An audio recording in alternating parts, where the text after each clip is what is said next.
പരിശുദ്ധ പരമദിവ്യകാരുണ്യത്തിന് എന്നേരവും ആരാധനയും സ്തുതിയും പുകഴ്ചയും ഉണ്ടായിരിക്കട്ടെ. നിന്റെ നിക്ഷേപം എവിടെയോ അവിടെയായിരിക്കും നിന്റെ ഹൃദയവും. അലോഷ്യസ് ഗൊൺസാൽവസ് തൻ്റെ നിക്ഷേപം കർത്താവിൽ കണ്ടെത്തി.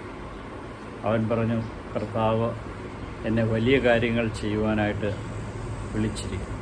ഈ വലിയ കാര്യങ്ങൾ ചെയ്യുവാനായിട്ടുള്ള വിളിക്ക് വളഞ്ഞൊടിഞ്ഞ ഇരുമ്പ് ദണ്ഡായ എന്നെ അടിച്ചു നിവർത്തുവാനായിട്ട് ആശാനിഗ്രഹവും പ്രാർത്ഥനയും ആവശ്യമാണെന്ന് വിശുദ്ധ അലോഷ്യസ് ഗൊൺസാൽവസ് പറഞ്ഞു. 23 വയസ്സുവരെ മാത്രമേ ജീവിച്ചിരുന്നുള്ളൂവെങ്കിലും കർത്താവിൻ്റെ സ്നേഹത്തിന് സമ്പൂർണ്ണമായും പാത്രീഭവിച്ചുകൊണ്ട് പരസ്നേഹത്തിലും അതോടൊപ്പം ദൈവസ്നേഹത്തിലും പൂർണ്ണതയിലേക്ക് വളർന്നു.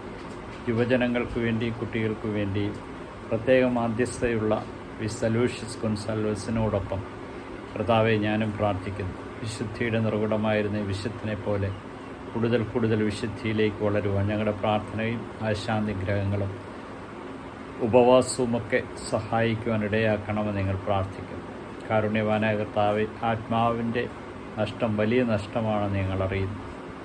യാക്കോബ് ശ്ലീഹ പറയുന്നത് പോലെ അങ്ങ് ഞങ്ങളുടെ ആത്മാവിനെ അസൂയയോടുകൂടി അഭിലഷിക്കുന്നുവെന്ന്.